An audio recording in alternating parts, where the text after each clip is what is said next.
A night full of poetry and literary arts for you, with a lot of wonderful people in this very crowded room. Love to see that. So, hey everyone, hope you're ready for a good night. Kimberly usually does something that makes everyone cheer, so I'm going to do that. Yeah! Sounds good. Sometimes she has to tell people to do it twice so it's loud enough. I think that was good. So y'all tell her I did a good job. Anyway, with that said and the awkwardness beginning, we're going to bring it up with Richard Harper, your first reader.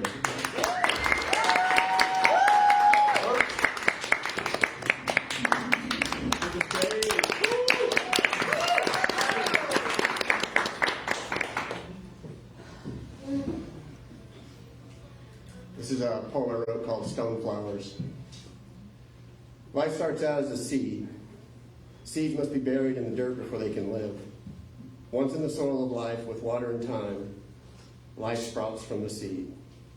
Young sprouts each must struggle to push through the earth to find the sunlight and truly grow. Each seed truly unique, its beauty entirely its own. There are many types of seeds in life. Some seeds provide nourishment, some material needs, other giving shelter from the harsh elements of life, while some grow to be a beautiful flower to be enjoyed by all those who see it. No, the flower does not understand that it's beautiful, it just is. Each of our lives is a gift. It is each our own unique beauty. As seeds are watered, given sunlight and some time, they bloom. While beautiful flowers are only with us for a season, we must enjoy them as they grow, for too soon they go. Stone was a unique and beautiful, rare wildflower. His blossom life was observed and enjoyed by so many, but winter came way too soon. His seeds can now be replanted into our hearts, where his beautiful life can sprout over and over into a beautiful bouquet of stone flowers.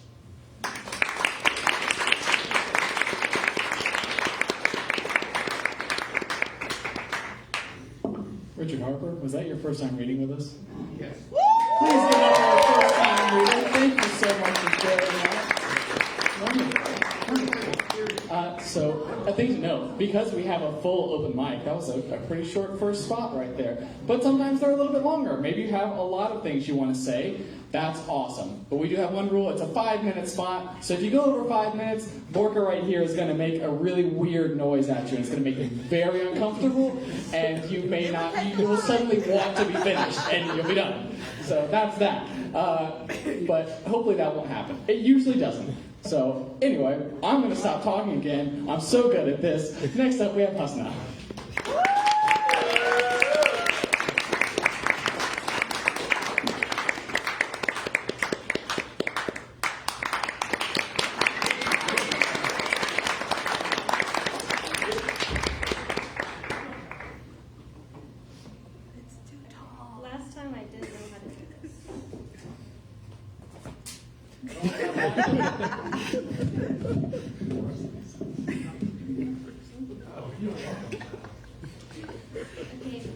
So I wrote this poem today, and then I forgot my notebook, so I just rewrote it just now. So hopefully I remembered it properly. So I before I share my poem, it's really short, so I'm just gonna share this first. I used to write a lot of poetry, and I used to write poetry about my faith, about my relationship with God and my relationship with nature. And I loved to come here, and I loved to share those poems. And I had a notebook full of them. But it's been a few years since then, and I haven't written a religious poem in a long time, because I've kind of gone through a lot with my faith, and I don't know that I am Muslim anymore. Maybe I am, maybe I'm not. And that's kind of what this poem is about. Also, I'm about to read off a poem, basically admitting all of my sins to you guys. And my brother is also here, so I just really like to embarrass myself. Yeah. Oh, and also, I know I am Muslim, but I'm fully aware that we are in Alabama, so a lot of people in this room may not be Muslim or may not have that same experience. So just think of it instead of the words Allah, you could think of it like, I accept Jesus Christ as my Lord and Savior. That's the right saying, right? Yeah. Okay. Just think about that in your head, except I'm going to say the Muslim version of that. Cool? Cool. Diversity. Okay. I bear witness that there is no God but Allah. Today I had my first shot of vodka. I bear witness that there is no God but Allah. I wore a miniskirt for the first time today. I bear witness that there is no God but Allah. My ex-boyfriend and I had sex. I bear witness that there is no God but Allah. Sometimes I wonder if I'm asexual. I bear witness that there is no God but Allah. I miss the days that I used to cry when I looked at the trees because it reminded me of how beautiful Allah is.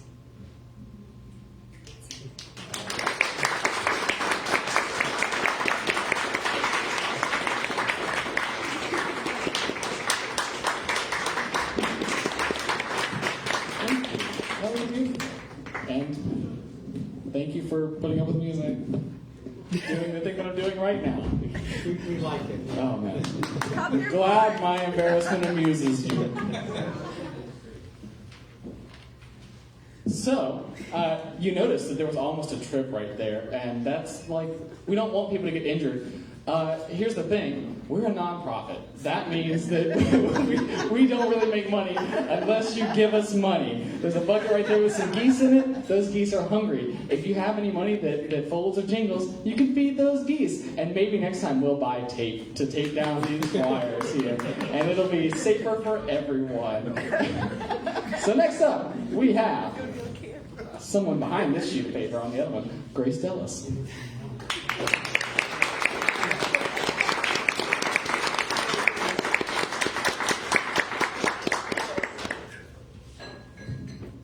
Hello.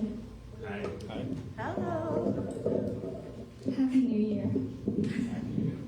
I'm going to read a poem that's kind of about Christmas because I wrote it after last month's gathering, but before Christmas. So it's a poem in two parts. It's called Christmas Magic Can't Fix Capitalism. I don't even need to read it. You won't.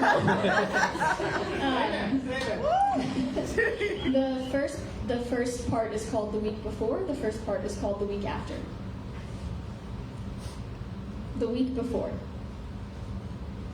My children peck at Cara Cara oranges like little birds who have forgotten to fly south for the winter.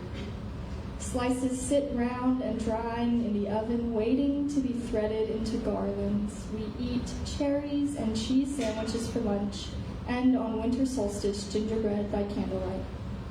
We do not mention Jesus, except to say people like telling stories this time of year. It makes things feel magical, we say.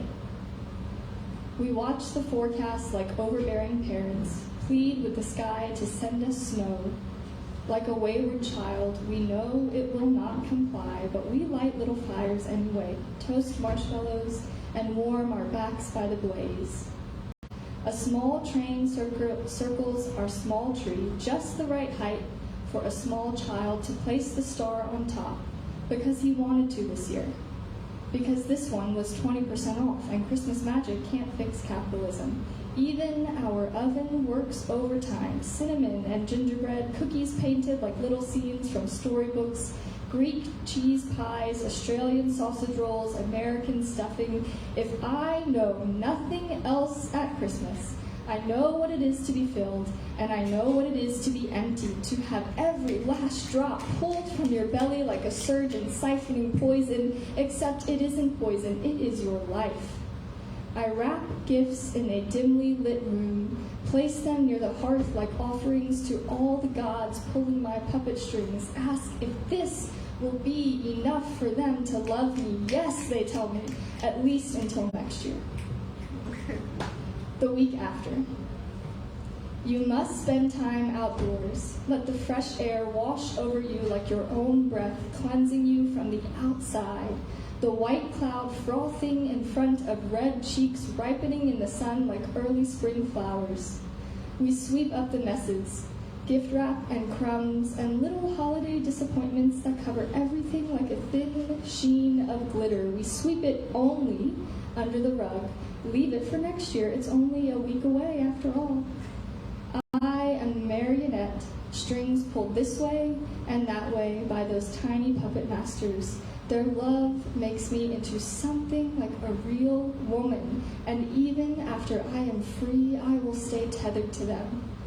We bundle under blankets, bask in the sheer wonder of a freak southern snowstorm, visit grandparents, and walk from one state to another on a small suspension bridge buoyed by the promise of hot chocolate at home. We count the days until we are back to work, until an impending business trip lasting, 2 months at least? And I spent 11 weeks of the last year on my own, and all I want is to freeze time like an icicle hanging from a tree branch, our youngest child asleep on your chest, our eldest bounding through the woods, beckoning his familial entourage to follow, the sight of my mother wearing my beanie, blue and green, bobbing in front of me on the trail. I am up all night with a restless child. I am asleep in the afternoon. I am keeping a list of all the tasks dropping off my plate like marbles. They shatter on the floor, and they pull my strings, and I sweep it under the rug, and I smile something like a real smile. Thank you.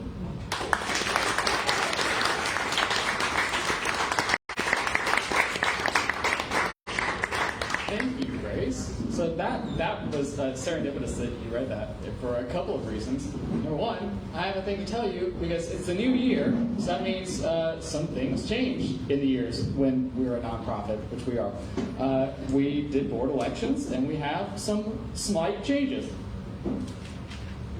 Our vice president stepped down, and I'm assuming that role, so I'm the vice president now. It's me. Don't clap for me. I don't want to. I haven't earned it yet. Make me do my job first. Also, we opened up a few new board positions. One of them went to Grace, who just read. So thank you, Grace. We also have Stephanie way back there in the back, who is a silent but steady contributor to what we do here. We're so thankful for you. And another person, but that person is not here, and I don't know if they want me to say their names. Let's get them. We have some new board members, and if you're a member, you can vote, or you can apply to be a board member. So things you can do. Anyway, hey Sam, anybody can apply. Anybody can apply, I'm told. That's our secretary right there, Josh. That position did not change for a good reason. He knows what's going on. We ask him when we are messing up, and he tells us. Even if we don't ask him, like just now. You observed it. Well-oiled machine, we're back here. Up next is Victoria. Hey.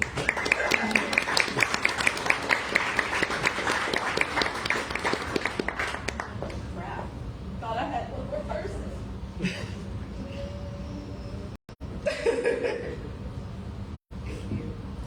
Up, down. You can be vice president. Look at that. Okay, this poem is about two individuals you probably have met or know. Sort of. It's called I Know the Real Reason Barbie Keeps Ken Around. If you Google how to deal with a creep when you're a woman, most advice columns say, have one of your intimidating male friends stand up for you. Let him be your unofficial bodyguard. And while few things turn me on more than a man who actually gives a damn about my safety, what if I don't want to need a hero to fight my villain? What if I don't want to choose a He-Man to fight my Skeletor? What if I don't want a Lion-O to take on my Mum-Ra? What if I don't want a Mortal Kombat in my life, in which I'm neither player 1 or player 2? As if a man is only an accessory that I should keep on my keychain, beside the small can of pepper spray and my library card. Or like I can search at the bottom of my purse and find a man where my taser and tampons should be. When I'm already feeling powerless, don't tell me that I'm not the right person to stand up for myself. Sometimes I need to believe that I'm a baddie, powerful and mighty, which brings me to Barbie, yes, the doll. Me and Barb go way back. Barbara Millicent Roberts, Pisces, Renaissance woman, afraid of commitment. In the early commercials about her dream house, the announcer reminds you that you get 6 rooms and all that furniture. I remember when I was a kid being so concerned about her lack of privacy in my room. Even then I knew to give Barbie some me time because I played with Barbie, but Barbie don't play. Her arms are made from the same material that's in MMA, mixed martial arts gloves. Her torso is made from the same material that's in Lego bricks. Her legs are made from a chemical resistant, heat resistant, impact resistant material. But Barbie is more than the sum of her dang near indestructible parts, because she is 100% that bitch. And she knows what's up. She's been in these streets. When she gets into her little pink car, she pops those locks before she puts on her seatbelt. Because there's no way that Barb, hasn't had to deal with the creep in her life. There's just no way. I think that eventually, though, Barbie got fed up with living hypervigilant. Tired of being afraid while walking out the doors from one of her 200 jobs, through the parking lot to her car. So she said to herself, one of these days I'm going to stand up for myself because I have a right to. And I imagined the most dangerous can of twisted tea in a little plastic hand. Because we play with Barbie, but Barbie don't play. But I know why Barbie keeps Ken around. And it's not because he kind of looks like Ryan Gosling. And it's not because he's got BDE. Because you've met Ken. We've all met Ken. Ken and Sean Carson, Pisces, went by the name Sugar Daddy Ken back in 2009. So maybe he's got a little bit of BDE.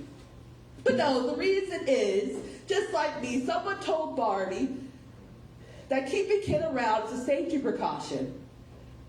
He's her unofficial bodyguard, a necessary accessory like the pepper spray on my keychain, the taser in my fanny pack, the switchblade in my bra. Just like me, someone told Barbie that she is too sweet, too fragile to speak up for herself. And she believed that lie. Why, though? Have you met Barbie?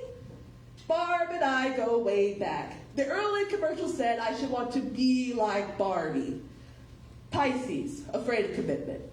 But also, she's got jabs, crosses, hooks, uppercuts, and takedowns in her arms.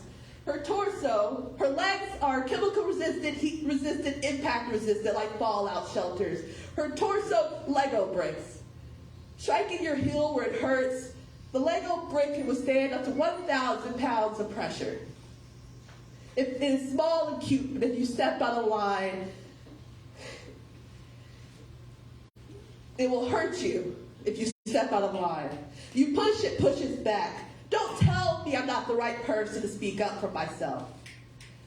I want you to know that I'm a little bit Barbie, a little bit Harley Quinn, just like Margot.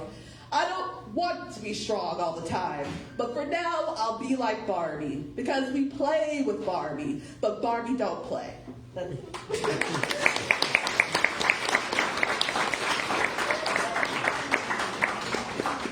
Thank you so much, Victoria. Thank you.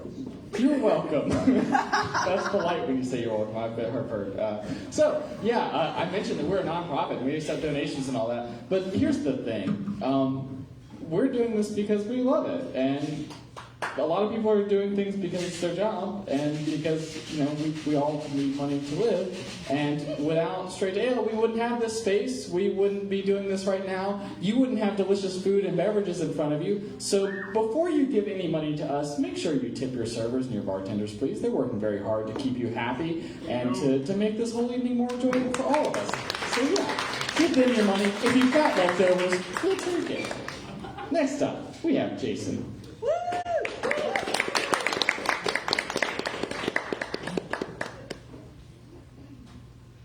So, who here went to any sort of celebration or party for New Year's Eve? Who, regardless of that, drank?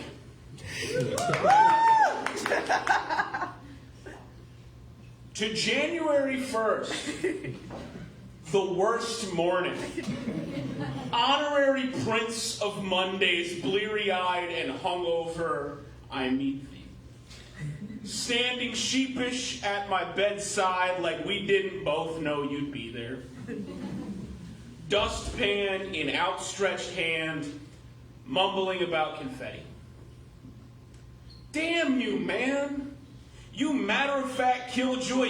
You sad first droplet out the ketchup bottle, ultimate mellow harsher, reminder that the calendar, while arbitrary, is not meaningless. You absolute hangnail of a day, spluttering start of the car, the cold pit of winter, and no matter how long I go on, there is January 1st, and there is the dustpan, and there is nothing to do but get up and get breakfast and get sweeping.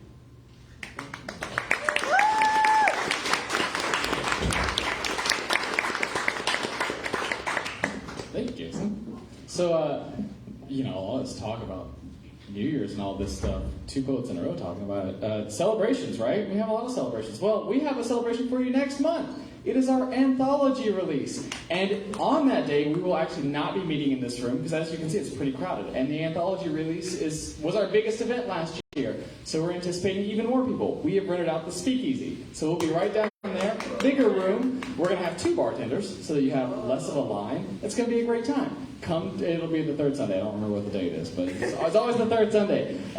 Come see us for the anthology release. February 19th. Thank you. Birthday. Our new board member right there. Come wish Grace a happy birthday and thank her for all she's already contributed by picking up my slack just now. So we release an anthology every year with poets who've read on our open mic. You can see some of them right here. And we're going to release the next one then. And you can come get it. It's kind of like a yearbook. Everyone likes to sign each other's stuff. It's really fun. Come to that event. Have a good time.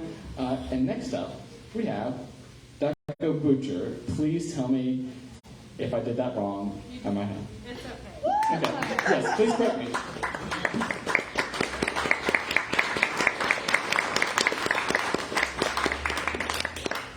I forgive you. It's Deco.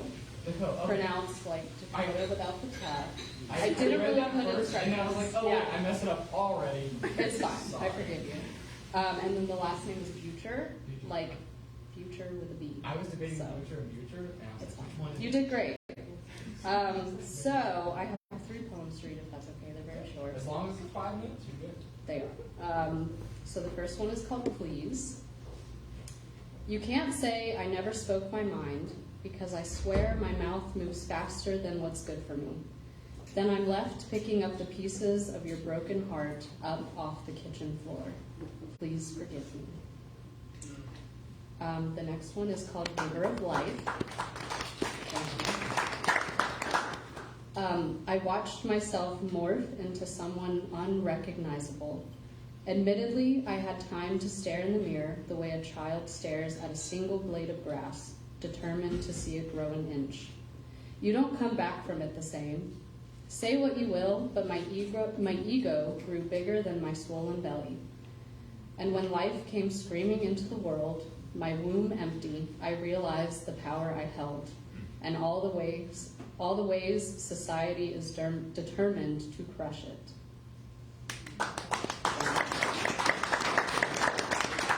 And the last one I wrote on Friday the 13th, so I kind of like a little spooky one.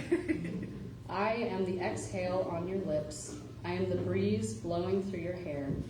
I am the song stuck in your head. I will be in every shadow you see out of the corner of your eye, every familiar tune you cannot place. I will haunt you till the end of time and then some. And just when you think you have gotten rid of me, the breath will leave your lungs once more, and there I will be.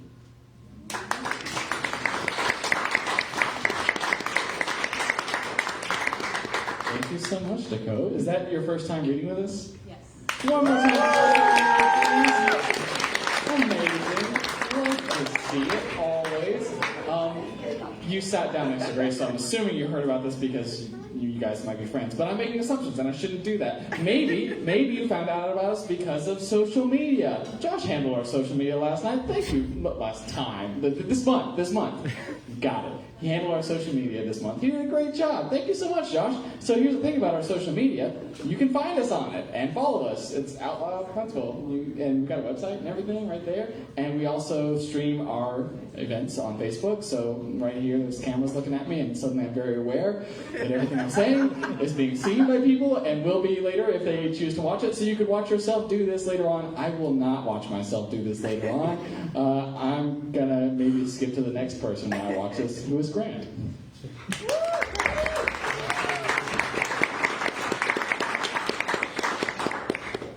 Hey everyone. Got a couple different poems for you. First one is about family history. Around the turn of the previous century, my father's family came from Italy, and we have been soldiers ever since. My father, who was a colonel, bears a chip on his shoulder because he was not a full bird, because he never saw combat, although he came close. I think perhaps he desperately wishes he had, while I am grateful that he did not. My grandfather did. My grandfather, who was in Europe and in Korea, he was a courier in that place in Europe that was called Nuremberg. When I was in high school in Alabama, I rode my bike down the road to visit my father's father. I did not know him as a soldier. I knew him when he was old and fat and watched television and bought cheap nothings from magazines and thought they were diamonds. He told me tales of Egypt, although I have never seen the pyramids. My father tells me that he saw his own father's face in recordings from another desert, from the nuclear testing grounds in Nevada, where my grandfather might have had some role of authority, directing soldiers to look away from the bright lights. That's probably apocryphal. My father desperately wants that tale to be true, while I desperately want it to be not. And what is truth anyway to a soldier? My father, who is dyslexic, who could not read in the 8th grade, who was accepted not just to West Point, but all the service academies, but then denied because of the glasses on his head. My father, who is a hero twice over at least, who made me a toy sword of wood, and then asked me not to be a soldier. So many soldiers upon my family tree, but not me.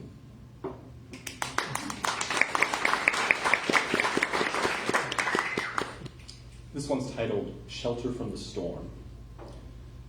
Alas for those that crept, as if to escape, by slowness of motion, the observers who, if caught by chance, would in the bargain of those fleeing, until the shipwreck of fate came to end, and there, between pincers of lead, was the beginning. As the journey came to close, all was open, but to those who saw and in the seeing fed, the heart, all aspirations fleeting, in a narrowness still expanding, the opportunity to be, and being led the blind. That is where they were, the place, atrophied and grasping for surprise and novelty, with a sullen shock still shirking from regularity, as if in denial of reality, not in dereliction of their duty that had led, in solemn oaths of mourning, at a time of auspicious fortune, that evening, in the eyes of God and men, to judge in keeping all good and honest things. But chaotically the divergence widened, lacking for some erudite scraps, but for the flight of those that came before, arranged like windows on a ledge, those who had forgotten, and in the lacking were remembered by the driving rain, which still was dry for want. But however hard the climax came, the prelude of the aftermath had no quality other than silence softly. And that was then, after the conclusion, quietly roaring in the deafening absence of plenty, we returned crawling to where we came, alas.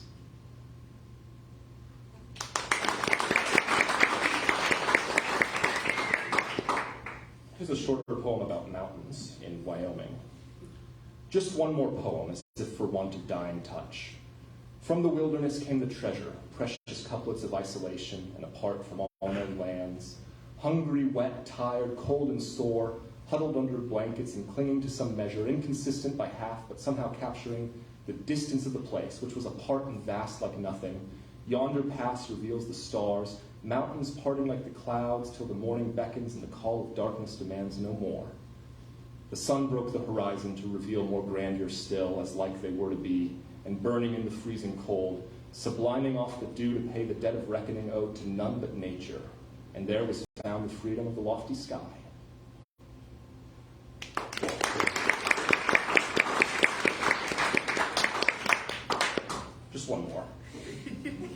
I read in a book once written by people that there is a cloaked man who sits at the base of a tree, a storyteller. He says, "Who are you and who am I and who are we together? I hope that you will be on my side and that I will be on your other side. And the two of us then might be an us distinct from them, with others of us in a tribe. And they, the others, being those that are not us, might also belong to the same sort of tribe as ours.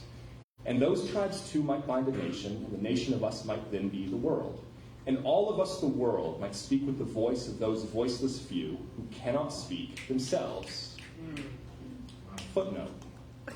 I do not possess the voice, but I am the author of the poem. Magic does not exist unless, of course, it does. What then heralded the muse upon arrival and departure?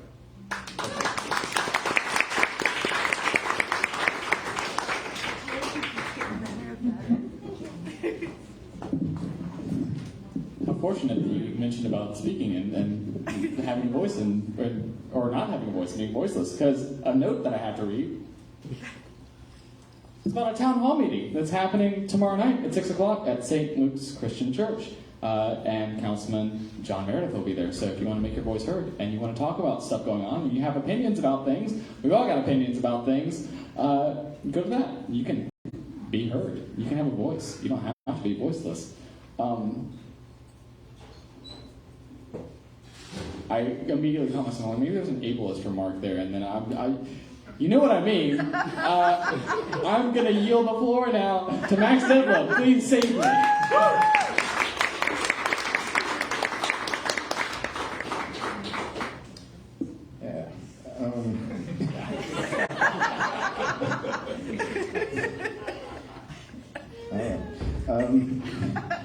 My eyes become heavy until they eventually shut completely. Images begin to flood my mind, vivid imagery of improbability mixed with great moments in time.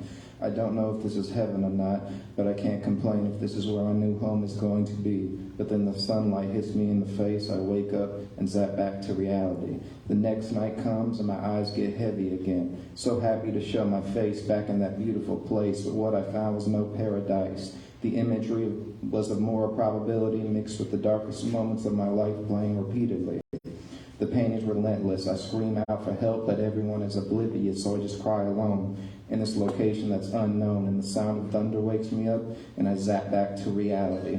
On the third night, my eyes become heavy. I began thinking of the places I've been so far, hoping to get back to my heaven and hoping my hell doesn't come around again.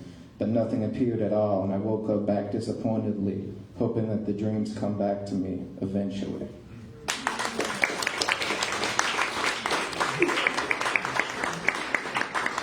Thank you, Max. We appreciate you. I mentioned earlier you can make donations after you tip, because the tipping is the important part. We're going to do that first, and then if you have extra and you feel like it, you can donate to us. But maybe you want to donate and you don't have cash. Well, you can donate on our website right here. I mentioned social media stuff. If you go there, there's stuff to look at, and donating is one of the things that you can do. So if you feel like that, you can do that. And up next, we have Natalie. And she wrote a little heart next to her name, and I don't think that's supposed to be pronounced, but I like to imagine that people drew little pictures on here for me. So, Natalie.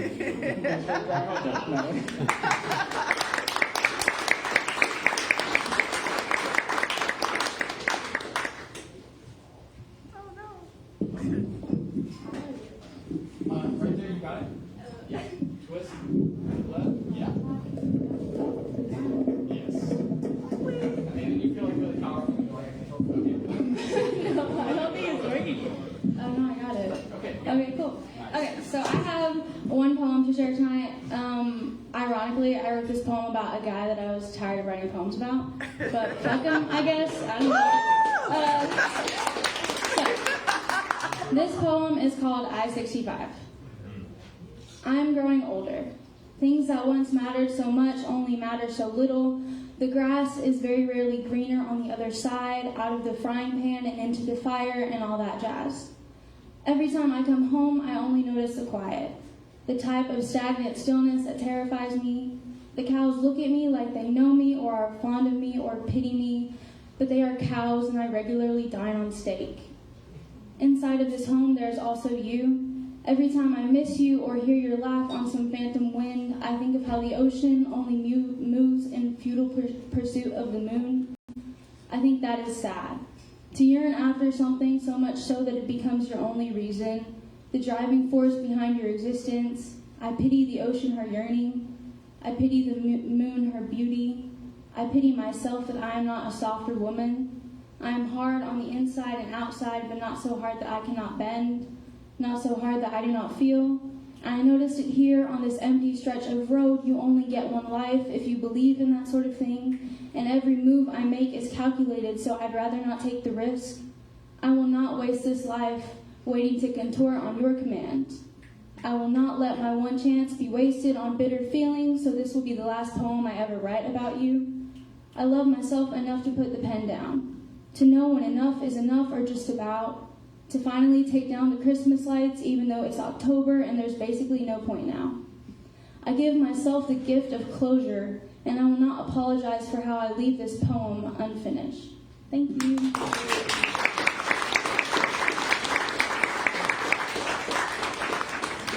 You gotta love yourself, man. That's where it all comes from. You gotta love yourself. Thank you. So, I mentioned things. I've been mentioning a lot of things, actually. That's part of my job right now. I'm trying. So I mentioned our website. Another thing you could do on our website, or you could do here after the show, is you could become a member of Out Loud Huntsville. If that's something you want to do. For $25 simple, you get a few benefits. You can be on our Discord server. You can come to our member meetups where we hang out and do stuff. You can come to the member update meetings where we talk about what happens at the board meetings. You get to do a few other things. You also get a nice mug, a little gift that you can take home. You could take this home with you tonight, this very one. I'll take off the plastic wrap for you because I don't think you want that part. And you know, you don't need another thing to be responsible for recycling. We'll do that for you because we love you. Up next, we have Lona, and she drew a little smiley face next to her, so maybe that's all your pictures.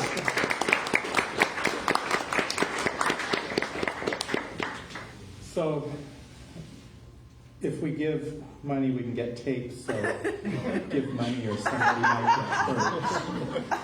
I didn't say it like that.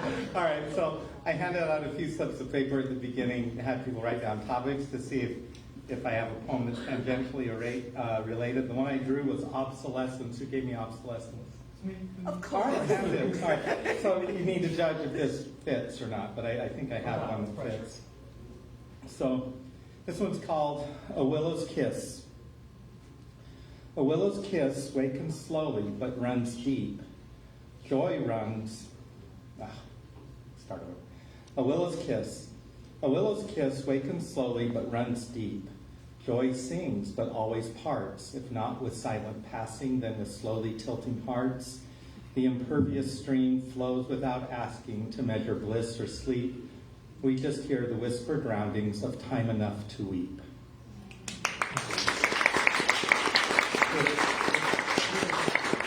Okay, so I wasn't going to read this time. I was going to sit back and listen, but I did one that I didn't want to wait on, so I'll wait a couple months after. But this one, Mormon background, is called, it was to a prompt that we were supposed to write a eulogy. And so it's called Heavenly Father and Heavenly Mother in Remembrance. And I start with a quote from Laura Jane Grace of Against Me. Will you ever only really know that you're living when you're totally sure that you're dying? Maybe we get where we want to go. I don't know. Fuck it. Maybe the earth opens up and swallows us whole. Laura Jane Grace, Against Me. The song's called 1230. I have lost both old and young loved ones, and also twos. Our infant child who just squeezed my hand and breathed only right up until she was given leave to leave. And then I also thought I heard my granddad's voice in my head several days after that, after I had heard that he was dead. I could not make the funeral trip and cried out quiet in the night that I loved him. He never was much for words. I love you too was all he said. Like everyone and every two, I had lost out to death. But was I really able to be sad about it the way I was supposed to? Each grief back then was wrapped softly in a velvet cushion of expectation for sweet reunion. The words I heard and truly held were that death was not a loss, but just a bit of a weight. An embrace and smile would greet us, and perhaps we would give and get a grace or two as an old harsh word or silence or grudge was left outside the gate. But now, when doubt has found me, I grieve you, Father and Mother God, most deeply. You were, after all, always with me. From first remembered steps, my hands were folded. I was lucky to be sure that I was told that you preferred that I be loved instead of scolded. When my daughter died, I thought I felt you lift her in your arms towards your shore. And when the darkness almost took me and I wanted an end, because I was simply desperate to really be alive rather than just pretend, I felt a warm and simple peace that I should live and be myself, even if that made it seem I was taking more than I could give. I dreamed my tears were caught in loving hands, kind eyes gazing, smiling in that place where pain just fell out through a bloody, scratched out door. All these things are with me, but are you really, really there? Or just ideas of love gathering in our hearts and in the air? I cannot simply scrawl an epitaph that God is dead, for something wants to whisper even still, pressing, calling from down the hallway for me to answer. Is it sunspots or tiny seizures? I am certain only that I can never again be certain whether there is something other than ourselves out there whirling in all the space and dust and time behind the curtain. I can't delay a single breath in waiting for that better world or new frontier. If that is where we will arrive one day, blinking and maybe not surprised, it can only be by way of living now and living here. I still want you. I miss you. I grieve you. And each of your children I have lost, I grieve again now in a new way, as if they're really gone, because they are. And my faith is like Peter Pan's shadow that has flown and can't be reconnected by either needle, thread, or sew. It makes no sense to be hiding anywhere except where I am standing, backlit somehow by something circling in my mind. Is it you, or just a remnant lingering as something either fades or brightens? You tell me which, into slippery hope.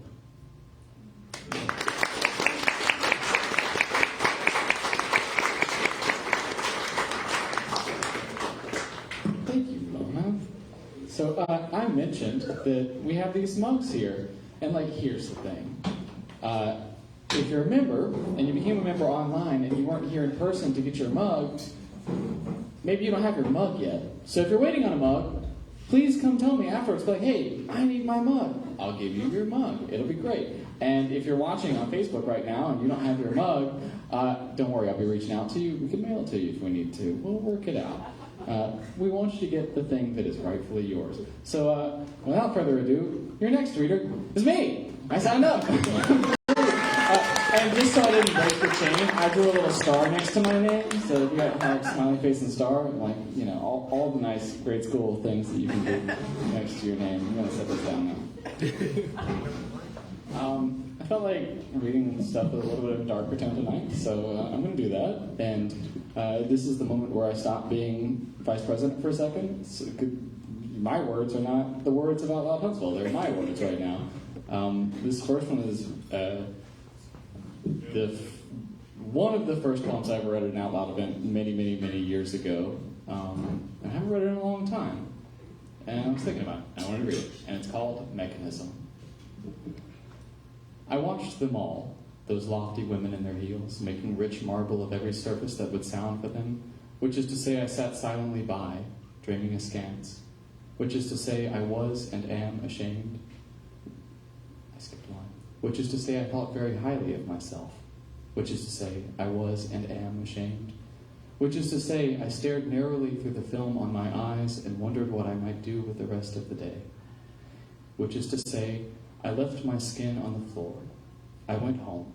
I drifted ghostly trenches entombed in artifice, which is to say I tried to distract myself, which is to say I dig deep into meaningless tangential thoughts. I say things that don't make sense, which is a tactic that may ring familiar to you, which is to say, the pilgrim glutton was Ephesus, which is to remind you that when measuring the miles in this search for holy shores, you should as well consider the fathoms, which is a warning of the ends that lie between your beginning and your end, which is to say, have mercy on our kind, hungry, hellish sheep, which is not a confession, though I suspect you will take it as one, which is perhaps a little evasive.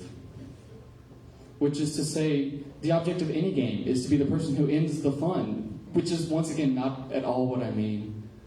Which is to say, I saw you there, under the flickering, buzzing fluorescent light, wringing sponges full of grief into your mouth. Which is to say, I have been always a stranger, floating into and out of different throats. Which is to say, I am sorry often. Which is to say, I am sorry.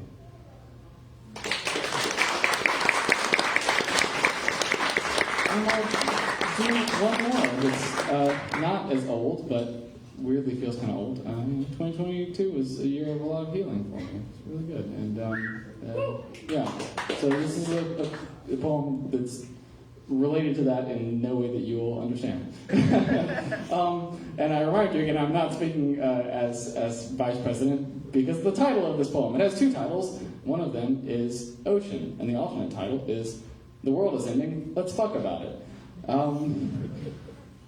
I read again today that the ocean is dying. The news doesn't shock me anymore, it's not even news.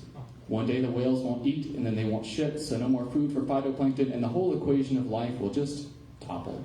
The last trembling variable pulled a little too careless from the stack, and that'll be that. You didn't mean it when you said you loved me, late and shaky over the phone last night, I know. You were drunk, I think, and alone. It came as news, though, and through some misplaced honor, I stayed home, afraid to hurt you by offering what you couldn't keep. But we are dead, inevitably, though clownfish yet dart a while between warm, red fingers of anemone, and I have seen the body to be such a tender tool of obliteration. So come over tonight. Let us be the ocean while there is still time to be.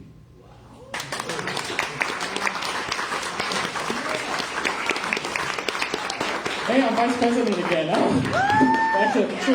Oh, seriously. So let's be jovial again now. So I think I mentioned that I've talked enough. You've heard me a lot. I'm gonna give up to the next person.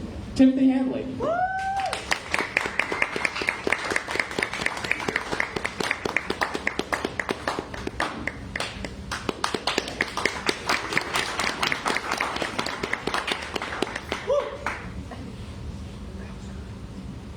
Hello. Didn't realize you were already 14. So real quick, Jason, you and Max and Trent, I love your voices and the way you guys do your stuff. There's a lot of music here, which is very cool. And to you, my good sir, at the table next to me, who changed my mind on what I was going to read, this story is a little different from what I'm going for. So it is a short story. Please don't get the shit out of me. It was 5 minutes, 10 seconds. All right. So this is called Shoreline. With the sting of salt filled her nostrils and made her eyes burn, Charlie struggled to stay afloat. The last sound she remembered before the explosion was that of the foghorn bellowing out to the skies, like the screaming of a Leviathan crying out one last time in the throes of death. The deck of the ship had turned to chaos, fires burning bright, smoke hemorrhaging out of the passageways, and muffled screams from the deep. A full 8 decks below the ship, in the heart, the crew were a collection of motley and all but forgotten hard-working men, the types who spent their coin on drink and women, awakening the next day in a bed sprawled full of exposed bodies, nursing a hangover, or others still who slumbered slowly and made their way to the ship in the brothel alleyway where the alcohol had finally won them over. Charlie, being a young girl of 15, with features that more resembled a teenage boy, was usually tasked with finding and waking the men up, rousing them with shakes, shoves, slaps, and yes, sometimes whole pails of water to get them to the ship. The men liked Charlie because she had worked hard and earned her keep, knowing that if you want to get to the top and stand tall with the captain, then you started down in the pits of hell and called your way to salvation above. But it all happened so fast, with no chance to stop it. Charlie had barely survived making it out of the boiler room where the crew had desperately worked to stop the fire from spreading, a result from a careless cask of brandy being toppled over the inner rails by a particularly heavy wave that sent the ship reeling. Her workmate and friend, Jimmy, could not catch it in time, watching the glass shattered in pieces. He dove to save it, yet when the liquor and flame met, she knew he was gone. She had watched in horror as Jimmy's whole body was engulfed by flames, like Icarus, who dared to touch the sun, but accepted his dying fate. Charlie had felt the hot breath of the creature upon her brow, and knew that she had taken some amount of scalding to her face and arms, leaving her skin burning and her ears ringing. The smoke, rising up to fill the room with blackness and thick ash, seemed to be searching for a way out. The fire did not wish to die lightly, she thought, and somehow that was ironic to her, death being afraid to die. Though there were corridor lights at every crossway 20 feet apart, the smoke had already begun slithering away around the rays of light, attempting to choke out all sense of direction. Her head dizzy and feeling blood leak down into her eyes from mouth, she used her forearm to brush back the mottled clump of hair full of dirt and grime, cascading down into open wounds, setting a feeling of steely rage in her soul. The more the pain burned, it seemed, the less that she had hurt. And the more she pushed forward, the more she was certain that Charlie was determined to make it to the fresh, breathable air and could warn Captain Jacobs about the disaster. As Charlie made it to the third deck, fifth from the engine room, the smoke had slowed, but it was not deterred in its wholly singular purpose to drown out and snatch oxygen from every corridor, cabin, and lung that it could. The flame held no lie with its simplistic breath. Running upright now, and seeing clearly, Charlie's new battle was to get past the plethora of passengers who were panicked beyond belief at the sight and smell of smoke and alarm. They all jockeyed for position, trampling over one another, smashing into walls and rivets, bruising and cutting skin and bone, blood spattering everywhere, making the arduous trek that much more harrowing. Charlie wasn't sure which was more cruel, the flame or human selfishness. Only 2 more floors, she thought to herself. Making it to that second floor, Charlie had found her pathway had opened up, evidenced by the empty staterooms where the elites had already begun their lounging of the rest of the above of the ship. Her fellow crewmen shouted and screamed at the greedy bastards who sought to save their gold and jewels from the inevitable, wives dragging husbands to scramble and fill their tough hands. Damn fools, she thought, trading their lives for trinkets and bottles which would shortly be lost to the sea if they did not now run to abandon ship and leave everything behind. Surely, being alive was nothing better than being dead and buried with treasures. But they didn't care. For them, the jewels held all the sparkle of the world, and not even the risk of certain death left them ready to change their ways. Charlie pushed on, conquering the last staircase, now in the open hallway direct to the bridge, and she had made a mad dash for the captain, throwing the bridge doors open. But it was too late. Just in time to hear the foghorn let out its last gasp, Captain Jacobs turned and locked eyes with Charlie for what seemed like an eternity, and time stood still. It was as if the ship, filled with too much steel, too much heat, too much life, pushed back against everything at all at once, and the boiler room erupted.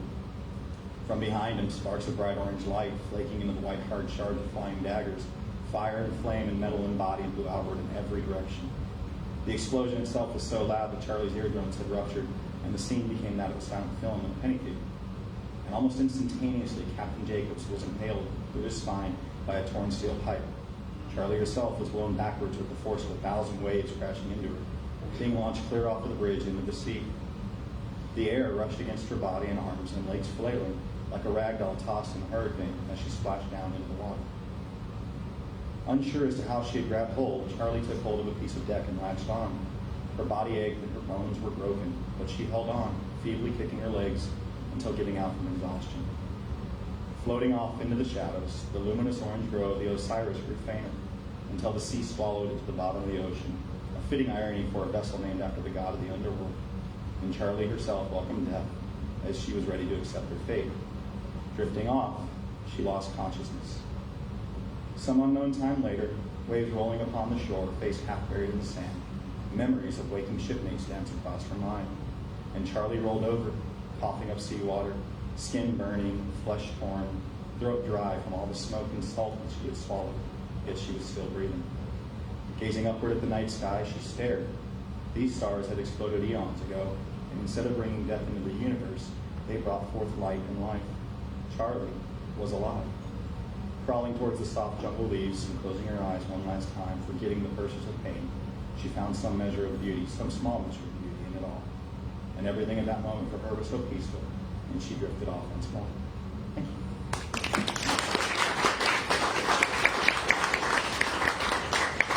Oh man, you won me over immediately. I love the name Charlie as a gender-neutral name. That's right. It's so good. It's so good. It's just, I love it. It's, anyway. You don't care about that, but what you might care about. I mentioned all the ways you could donate to us and contribute to us after you tip your servers. But maybe that's not enough for you. Maybe you want to walk home with something. Maybe you want something in your hand. Aha, we have a nice janitor cart here, repurposed as a merch stand. There are books and shirts and notebooks and pens and stickers and other things like that. You could walk home with a thing in your hand after you give us money for it. Like, that's win-win, right? Cart's name is Roland because it rolls. We're clever here. We do stuff with words. Oh, man. Been talking about this long enough. Sky Anderson, please save me. I don't know if I'll be able to. But okay. I'm sorry, Seth Meyers. I'm sorry, you look like Seth Meyers. Sorry. And you're also the host, which is cool. Seth Meyers is the best. I was here last time, and last time was my first time, and I read this poem about, like, fruit flies and colts, if anyone remembers. I remember. Since then, I have published a book of poetry, obviously. And it has that poem in it.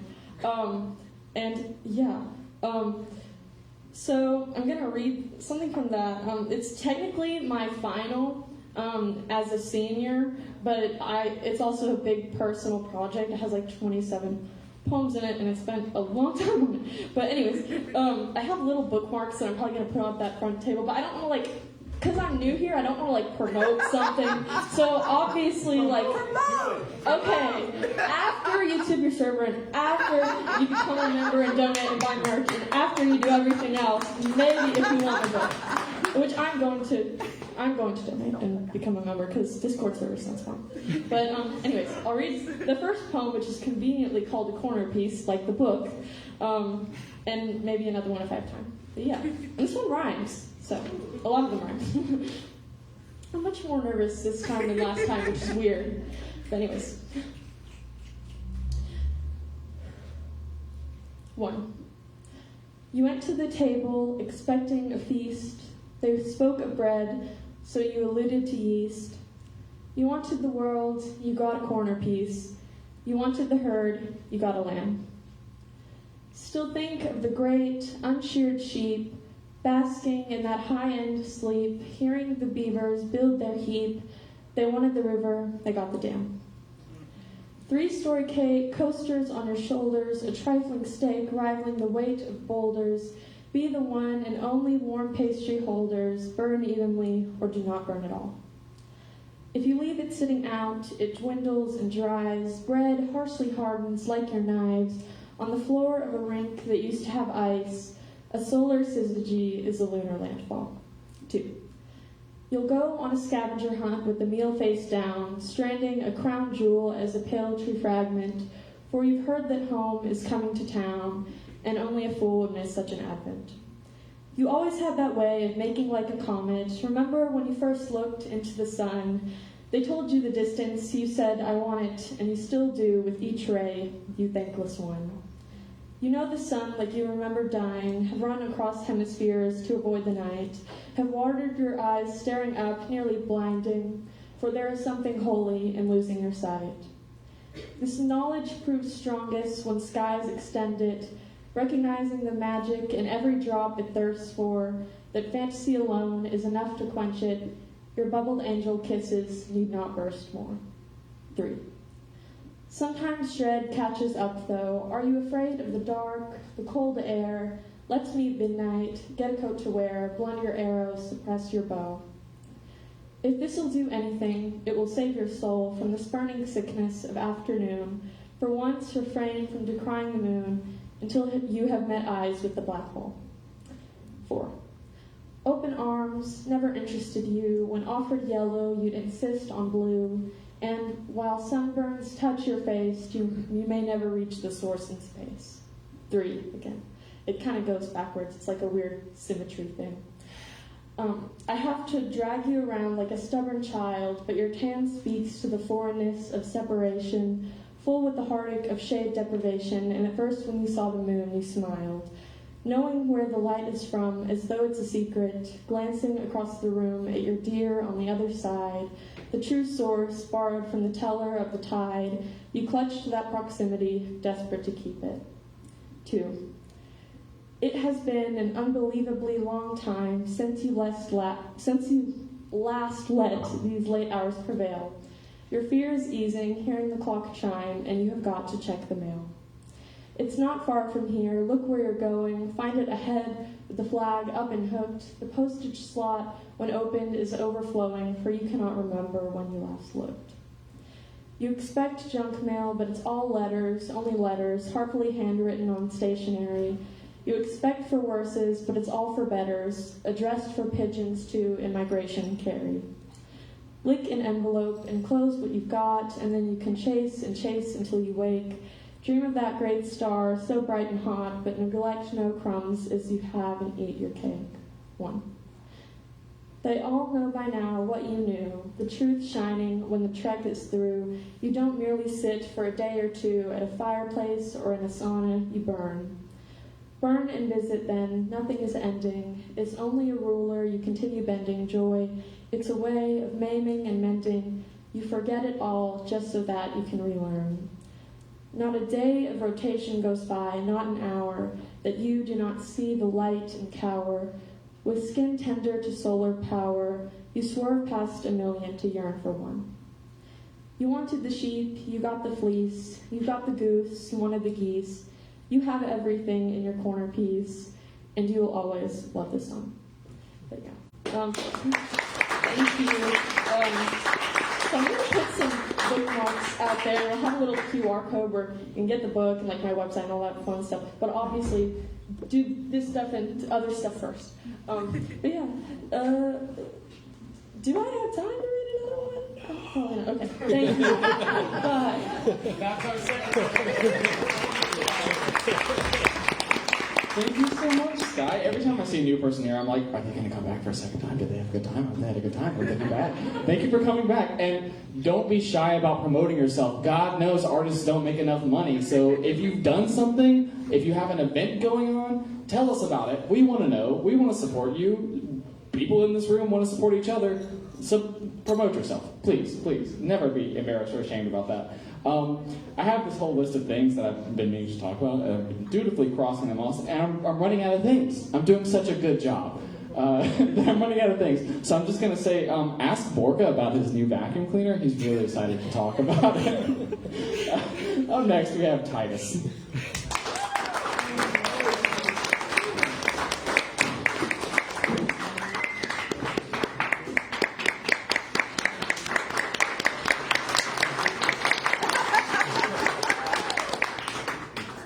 Good evening. I'm Titus, obviously. I came last month, first time here to this location. Sat in the corner, enjoyed time over there in the corner as well. It was a good time that month. I haven't written a poem on purpose in about a decade or so, by accident in a couple months. Yeah, that's all. An ode to my past life and last month's poets. Immersed, informed, inspired, incited. Excited by the depth and diversity, the quiet curiosity, the sometimes painful yet purposely progressive experience laid out in powerful prose or rhythmic patterns of perspective. It brought me back to when I used to feel, to when I used to wait, to when I made the world my playground and my purpose. Listening to the sound of emotion in someone's voice, watching the dance of light beneath a tree, savoring the textures and flavors of some new dish. I used to sit in life, be with life, study and explore it. So often it could find me behind the lens of a camera or a phone, slowly studying, deep discovering the layers and lives offered up from some moment. Maybe unraveling the chords that connect those moments, layering them out in words, stacked, supported, and strengthened with and from the course of my own life. Last month, I was brought back to times when those efforts of love were the lyrics of my life. In the corner I sat, tears rolling, shivers tingling, spirit stirring, and mind racing. I want to thank you for immersing me. Thank you for informing me. Thank you for inspiring me. And thank you for inciting me to action, to life, and to live again. And even more, thank you for trusting me and us with a few pages of your life.